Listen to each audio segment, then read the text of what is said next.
ಹಾಸನಾಂಬೆ ದರ್ಶನಕ್ಕೆ ಹರಿದು ಬರ್ತಾ ಇದೆ ಭಕ್ತರ ಸುನಾಮಿ. ತಾಯಿ ಸನ್ನಿಧಿಯಲ್ಲಿ ನೋಡಿ, ಕೊಡಗು ಜಿಲ್ಲೆಯಲ್ಲಿ ಗ್ಲಾಸ್ ಬ್ರಿಡ್ಜ್ಗಳು ಪ್ರವಾಸಿಗರನ್ನ ಸೂಜಿಗಲ್ಲಿನಂತೆ ಸೆಳೀತಾ ಇದ್ವು. ಆದರೆ ವರ್ಷದ ಹಿಂದೆಯೇ ಎಲ್ಲ ಗ್ಲಾಸ್ ಬ್ರಿಡ್ಜ್ಗಳು ಕ್ಲೋಸ್ ಆಗಿದೆ.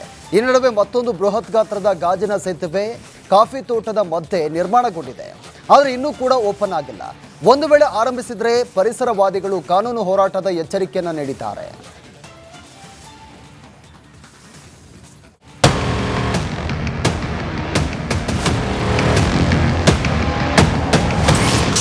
ಬೃಹತ್ ಗ್ಲಾಸ್ ಬ್ರಿಡ್ಜ್ ಓಪನ್ಗೆ ಸಿಕ್ಕಿಲ್ಲ ಅನುಮತಿ. ಪ್ರವೇಶಕ್ಕೆ ಅವಕಾಶ ನೀಡಿದ್ರೆ ಹೋರಾಟದ ಎಚ್ಚರಿಕೆ. ಧೂಳು ಹಿಡಿದಿರುವಂತ ಗ್ಲಾಸ್ ಬ್ರಿಡ್ಜ್, ವರ್ಷದಿಂದ ಗೇಟ್ಗೆ ಹಾಕಿರುವಂತ ಬೀಗ, ಕೋಟಿ ಖರ್ಚು ಮಾಡಿದ್ರು ಹೀಗಾಯ್ತಲ್ಲ ಅಂತ ಚಿಂತೆಗೀಡಾದ ಮಾಲೀಕರು. ಮಡಿಕೇರಿ ತಾಲೂಕು ಬೋಯಿಕೇರಿ ಗ್ರಾಮದ ಸಮೀಪ ಒಂದು ಗ್ಲಾಸ್ ಬ್ರಿಡ್ಜ್ ಆಗಿದ್ದೇ ಆಗಿತ್ತು. ಆದರೆ ಯಾವುದಕ್ಕೂ ಅನುಮತಿ ಇಲ್ಲ ಎಂಬ ಕಾರಣಕ್ಕೆ ಎಲ್ಲ ಗ್ಲಾಸ್ ಬ್ರಿಡ್ಜ್ಗಳನ್ನ ಜಿಲ್ಲಾಡಳಿತ ವರ್ಷದ ಹಿಂದೆ ಬಂದ್ ಮಾಡಿಸಿದೆ. 2024ರಲ್ಲಿ ಬೋಯಿಕೇರಿ ಸಮೀಪ ಭೀಮಯ್ಯ ಎಂಬುವರು ಕಾಫಿ ತೋಟದಲ್ಲಿ ಕೋಟಿ ವೆಚ್ಚದಲ್ಲಿ ಬೃಹತ್ ಗಾತ್ರದ ಗಾಜಿನ ಸೇತುವೆ ನಿರ್ಮಾಣ ಮಾಡಿದ್ದಾರೆ. ಗ್ರೀನ್ ಝೋನ್ಗೆ ಬರುತ್ತೆ ಎಂಬ ಕಾರಣಕ್ಕೆ ಜಿಲ್ಲಾಡಳಿತ ಬ್ರಿಡ್ಜ್ ಓಪನ್ಗೆ ಅನುಮತಿ ನೀಡಿಲ್ಲ ಅಂತ ಹೇಳ್ತಾ ಇದ್ದಾರೆ ಮಾಲೀಕರು. 2 ಗ್ಲಾಸ್ ಬ್ರಿಡ್ಜ್ ಕಾಂಪ್ಲಿಕೇಶನ್ ಆಯಿತು. ಈ ಕಾಂಪ್ಲಿಕೇಶನ್ ಆದಾಗ ಅದು ಪೈಸರಿ ಜಾಗ ಅದು ಇದು ಅಂತೆಲ್ಲ ಬಂತು. ಆವಾಗ ನಾವು ಫರ್ದರ್ ಇದಕ್ಕೆ ಸ್ಟೆಪ್ ಹೋದಾಗ ಕನ್ವರ್ಷನ್ ಮಾಡಬೇಕು ಅಂತಂದು ಕಾನ್ಸೆಪ್ಟ್ ಬಂತು. ಸೊ ಇದಕ್ಕೆ ನಾವು ಕನ್ವರ್ಷನ್ಗೆ 2.5 acres ನಾವೇನು ನಂದು 50/42 ಅಲ್ಲಿ ಕನ್ವರ್ಷನ್ಗೆ ಕೊಟ್ಟು ಅದು ಆಲ್ರೆಡಿ ಪೇಪರ್ ಬ್ಯಾಂಗ್ಳೂರಲ್ಲಿ ನಡೀತಾ ಇದೆ. ಇದರ ಮಧ್ಯದಲ್ಲಿ ಗ್ರೀನ್ ಝೋನ್ ಅಂತ ಹೇಳ್ಬಿಟ್ಟು ಫಾರೆಸ್ಟಿಂದ ಒಂದು NOC ಬೇಕು ಅಂತಾಯಿತು. ಅದು ಇಲ್ಲಿ ಕೊಡೋಕ್ಕಾಗಲ್ಲ ಅಂತೇಳಿ ಪಕ್ಕದಲ್ಲಿ ತುಂಬ ರಿಸಾರ್ಟ್ಗಳು ಅವು ಏನೋ ದೊಡ್ಡ ಕೋಟಿಗೆ ಬಂದಿದೆ. ಆವಾಗ ಅವರಿಗೆ ಈ ಗ್ರೀನ್ ಝೋನ್ ಹೇಗೆ ಪರ್ಮಿಷನ್ ಕೊಡ್ತು, ಇವಾಗ ಯಾಕೆ ಇಲ್ಲ, ಎಲ್ಲರದ್ದು ಒಂದೇ ಥರ ಇರಬೇಕಲ್ವಾ. ಗ್ರೀನ್ ಝೋನ್ನಲ್ಲಿರುವಂಥ ಹಾಸನಾಂಬೆ ದರ್ಶನಕ್ಕೆ ಹರಿದು ಬರ್ತಾ ಇದೆ ಭಕ್ತರ ಸುನಾಮಿ. ತಾಯಿ ಸನ್ನಿಧಿಯಲ್ಲಿ ನೋಡಿ, ಕೊಡಗು ಜಿಲ್ಲೆಯಲ್ಲಿ ಗ್ಲಾಸ್ ಬ್ರಿಡ್ಜ್ಗಳು ಪ್ರವಾಸಿಗರನ್ನ ಸೂಜಿಗಲ್ಲಿನಂತೆ ಸೆಳೀತಾ ಇದ್ವು. ಆದರೆ ವರ್ಷದ ಹಿಂದೆಯೇ ಎಲ್ಲ ಗ್ಲಾಸ್ ಬ್ರಿಡ್ಜ್ಗಳು ಕ್ಲೋಸ್ ಆಗಿದೆ. ಈ ನಡುವೆ ಮತ್ತೊಂದು ಬೃಹತ್ ಗಾತ್ರದ ಗಾಜಿನ ಸೇತುವೆ ಕಾಫಿ ತೋಟದ ಮಧ್ಯೆ ನಿರ್ಮಾಣಗೊಂಡಿದೆ. ಆದರೆ ಇನ್ನೂ ಕೂಡ ಓಪನ್ ಆಗಿಲ್ಲ. ಒಂದು ವೇಳೆ ಆರಂಭಿಸಿದರೆ ಪರಿಸರವಾದಿಗಳು ಕಾನೂನು ಹೋರಾಟದ ಎಚ್ಚರಿಕೆಯನ್ನು ನೀಡಿದ್ದಾರೆ.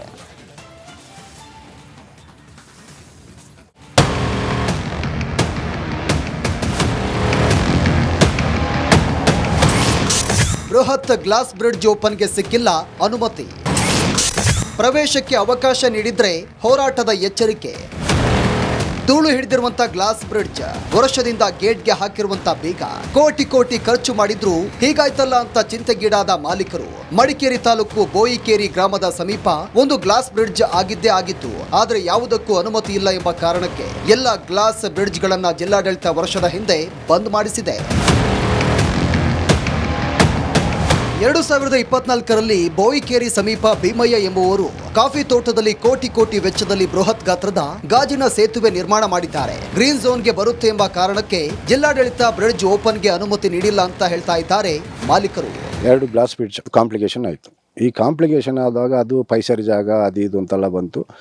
ಆವಾಗ ನಾವು ಫರ್ದರ್ ಇದಕ್ಕೆ ಸ್ಟೆಪ್ ಹೋದಾಗ ಕನ್ವರ್ಷನ್ ಮಾಡಬೇಕು ಅಂತಂದು ಕಾನ್ಸೆಪ್ಟ್ ಬಂತು. ಸೊ ಇದಕ್ಕೆ ನಾವು ಕನ್ವರ್ಷನ್ಗೆ 2.5 acres ನಾವೇನು ನಂದು 50/42 ಅಲ್ಲಿ ಕನ್ವರ್ಷನ್ಗೆ ಕೊಟ್ಟು ಅದು ಆಲ್ರೆಡಿ ಪೇಪರ್ ಬ್ಯಾಂಗ್ಳೂರಲ್ಲಿ ನಡೀತಾ ಇದೆ.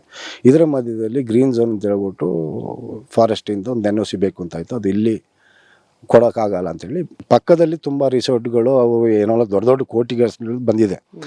ಆವಾಗ ಅವರಿಗೆ ಈ ಗ್ರೀನ್ ಝೋನ್ ಹೇಗೆ ಪರ್ಮಿಷನ್ ಕೊಡ್ತು, ಇವಾಗ ಯಾಕೆ ಇಲ್ಲ, ಎಲ್ಲರದ್ದು ಒಂದೇ ಥರ ಇರಬೇಕಲ್ವಾ. ಗ್ರೀನ್ ಝೋನ್ನಲ್ಲಿರುವಂಥ ಹಾಸನಾಂಬೆ ದರ್ಶನಕ್ಕೆ ಹರಿದು ಬರ್ತಾ ಇದೆ ಭಕ್ತರ ಸುನಾಮಿ. ತಾಯಿ ಸನ್ನಿಧಿಯಲ್ಲಿ ನೋಡಿ, ಕೊಡಗು ಜಿಲ್ಲೆಯಲ್ಲಿ ಗ್ಲಾಸ್ ಬ್ರಿಡ್ಜ್ಗಳು ಪ್ರವಾಸಿಗರನ್ನ ಸೂಜಿಗಲ್ಲಿನಂತೆ ಸೆಳೀತಾ ಇದ್ವು. ಆದರೆ ವರ್ಷದ ಹಿಂದೆಯೇ ಎಲ್ಲ ಗ್ಲಾಸ್ ಬ್ರಿಡ್ಜ್ಗಳು ಕ್ಲೋಸ್ ಆಗಿದೆ. ಈ ನಡುವೆ ಮತ್ತೊಂದು ಬೃಹತ್ ಗಾತ್ರದ ಗಾಜಿನ ಸೇತುವೆ ಕಾಫಿ ತೋಟದ ಮಧ್ಯೆ ನಿರ್ಮಾಣಗೊಂಡಿದೆ. ಆದರೆ ಇನ್ನೂ ಕೂಡ ಓಪನ್ ಆಗಿಲ್ಲ. ಒಂದು ವೇಳೆ ಆರಂಭಿಸಿದರೆ ಪರಿಸರವಾದಿಗಳು ಕಾನೂನು ಹೋರಾಟದ ಎಚ್ಚರಿಕೆಯನ್ನು ನೀಡಿದ್ದಾರೆ.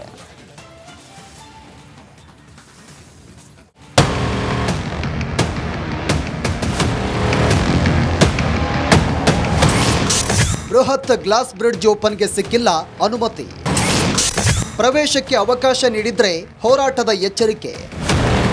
ಧೂಳು ಹಿಡಿದಿರುವಂತ ಗ್ಲಾಸ್ ಬ್ರಿಡ್ಜ್, ವರ್ಷದಿಂದ ಗೇಟ್ಗೆ ಹಾಕಿರುವಂತ ಬೀಗ, ಕೋಟಿ ಕೋಟಿ ಖರ್ಚು ಮಾಡಿದ್ರು ಹೀಗಾಯ್ತಲ್ಲ ಅಂತ ಚಿಂತೆಗೀಡಾದ ಮಾಲೀಕರು. ಮಡಿಕೇರಿ ತಾಲೂಕು ಬೋಯಿಕೇರಿ ಗ್ರಾಮದ ಸಮೀಪ ಒಂದು ಗ್ಲಾಸ್ ಬ್ರಿಡ್ಜ್ ಆಗಿದ್ದೇ ಆಗಿತ್ತು. ಆದ್ರೆ ಯಾವುದಕ್ಕೂ ಅನುಮತಿ ಇಲ್ಲ ಎಂಬ ಕಾರಣಕ್ಕೆ ಎಲ್ಲ ಗ್ಲಾಸ್ ಬ್ರಿಡ್ಜ್ಗಳನ್ನ ಜಿಲ್ಲಾಡಳಿತ ವರ್ಷದ ಹಿಂದೆ ಬಂದ್ ಮಾಡಿಸಿದೆ.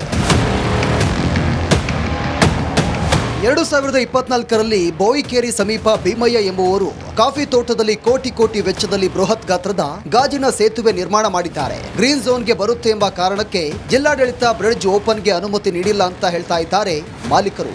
2 ಗ್ಲಾಸ್ ಬ್ರಿಡ್ಜ್ ಕಾಂಪ್ಲಿಕೇಶನ್ ಆಯಿತು. ಈ ಕಾಂಪ್ಲಿಕೇಶನ್ ಆದಾಗ ಅದು ಪೈಸರಿ ಜಾಗ ಅದು ಇದು ಅಂತೆಲ್ಲ ಬಂತು.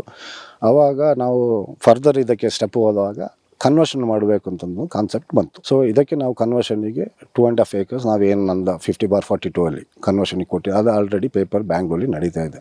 ಇದರ ಮಧ್ಯದಲ್ಲಿ ಗ್ರೀನ್ ಝೋನ್ ಅಂತ ಹೇಳ್ಬಿಟ್ಟು ಫಾರೆಸ್ಟಿಂದ ಒಂದು NOC ಬೇಕು ಅಂತಾಯಿತು. ಅದು ಇಲ್ಲಿ ಕೊಡೋಕ್ಕಾಗಲ್ಲ ಅಂತೇಳಿ ಪಕ್ಕದಲ್ಲಿ ತುಂಬ ರಿಸಾರ್ಟ್ಗಳು ಅವು ಏನೋ ದೊಡ್ಡ ದೊಡ್ಡ ಕೋಟಿಗಳು ಬಂದಿದೆ.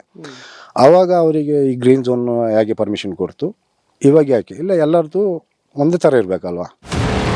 ಗ್ರೀನ್ ಝೋನ್ನಲ್ಲಿರುವಂಥ ಹಾಸನಾಂಬೆ ದರ್ಶನಕ್ಕೆ ಹರಿದು ಬರ್ತಾ ಇದೆ ಭಕ್ತರ ಸುನಾಮಿ. ತಾಯಿ ಸನ್ನಿಧಿಯಲ್ಲಿ ನೋಡಿ, ಕೊಡಗು ಜಿಲ್ಲೆಯಲ್ಲಿ ಗ್ಲಾಸ್ ಬ್ರಿಡ್ಜ್ಗಳು ಪ್ರವಾಸಿಗರನ್ನ ಸೂಜಿಗಲ್ಲಿನಂತೆ ಸೆಳೀತಾ ಇದ್ವು.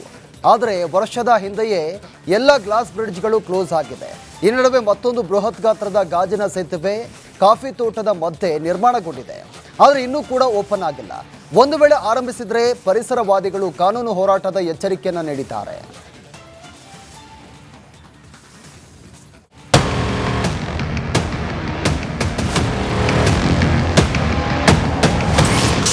ಬೃಹತ್ ಗ್ಲಾಸ್ ಬ್ರಿಡ್ಜ್ ಓಪನ್ಗೆ ಸಿಕ್ಕಿಲ್ಲ ಅನುಮತಿ. ಪ್ರವೇಶಕ್ಕೆ ಅವಕಾಶ ನೀಡಿದ್ರೆ ಹೋರಾಟದ ಎಚ್ಚರಿಕೆ.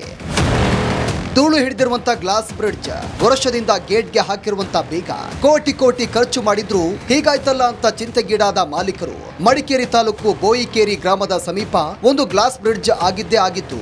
ಆದ್ರೆ ಯಾವುದಕ್ಕೂ ಅನುಮತಿ ಇಲ್ಲ ಎಂಬ ಕಾರಣಕ್ಕೆ ಎಲ್ಲ ಗ್ಲಾಸ್ ಬ್ರಿಡ್ಜ್ಗಳನ್ನ ಜಿಲ್ಲಾಡಳಿತ ವರ್ಷದ ಹಿಂದೆ ಬಂದ್ ಮಾಡಿಸಿದೆ. 2024ರಲ್ಲಿ ಬೋಯಿಕೇರಿ ಸಮೀಪ ಭೀಮಯ್ಯ ಎಂಬುವರು ಕಾಫಿ ತೋಟದಲ್ಲಿ ಕೋಟಿ ಕೋಟಿ ವೆಚ್ಚದಲ್ಲಿ ಬೃಹತ್ ಗಾತ್ರದ ಗಾಜಿನ ಸೇತುವೆ ನಿರ್ಮಾಣ ಮಾಡಿದ್ದಾರೆ. ಗ್ರೀನ್ ಝೋನ್ಗೆ ಬರುತ್ತೆ ಎಂಬ ಕಾರಣಕ್ಕೆ ಜಿಲ್ಲಾಡಳಿತ ಬ್ರಿಡ್ಜ್ ಓಪನ್ಗೆ ಅನುಮತಿ ನೀಡಿಲ್ಲ ಅಂತ ಹೇಳ್ತಾ ಇದ್ದಾರೆ ಮಾಲೀಕರು. 2 ಗ್ಲಾಸ್ ಬ್ರಿಡ್ಜ್ ಕಾಂಪ್ಲಿಕೇಶನ್ ಆಯಿತು. ಈ ಕಾಂಪ್ಲಿಕೇಶನ್ ಆದಾಗ ಅದು ಪೈಸರಿ ಜಾಗ ಅದು ಇದು ಅಂತೆಲ್ಲ ಬಂತು. ಆವಾಗ ನಾವು ಫರ್ದರ್ ಇದಕ್ಕೆ ಸ್ಟೆಪ್ ಹೋದಾಗ ಕನ್ವರ್ಷನ್ ಮಾಡಬೇಕು ಅಂತಂದು ಕಾನ್ಸೆಪ್ಟ್ ಬಂತು. ಸೊ ಇದಕ್ಕೆ ನಾವು ಕನ್ವರ್ಷನಿಗೆ 2.5 acres ನಾವೇನು ನಂದು 50/42 ಅಲ್ಲಿ ಕನ್ವರ್ಷನಿಗೆ ಕೊಟ್ಟು ಅದು ಆಲ್ರೆಡಿ ಪೇಪರ್ ಬ್ಯಾಂಗ್ಳೂರಲ್ಲಿ ನಡೀತಾ ಇದೆ. ಇದರ ಮಧ್ಯದಲ್ಲಿ ಗ್ರೀನ್ ಝೋನ್ ಅಂತ ಹೇಳ್ಬಿಟ್ಟು ಫಾರೆಸ್ಟಿಂದ ಒಂದು NOC ಬೇಕು ಅಂತಾಯಿತು. ಅದು ಇಲ್ಲಿ ಕೊಡೋಕ್ಕಾಗಲ್ಲ ಅಂತೇಳಿ ಪಕ್ಕದಲ್ಲಿ ತುಂಬ ರಿಸಾರ್ಟ್ಗಳು ಅವು ಏನೋ ದೊಡ್ಡ ದೊಡ್ಡ ಕೋಟಿಗಳು ಬಂದಿದೆ. ಆವಾಗ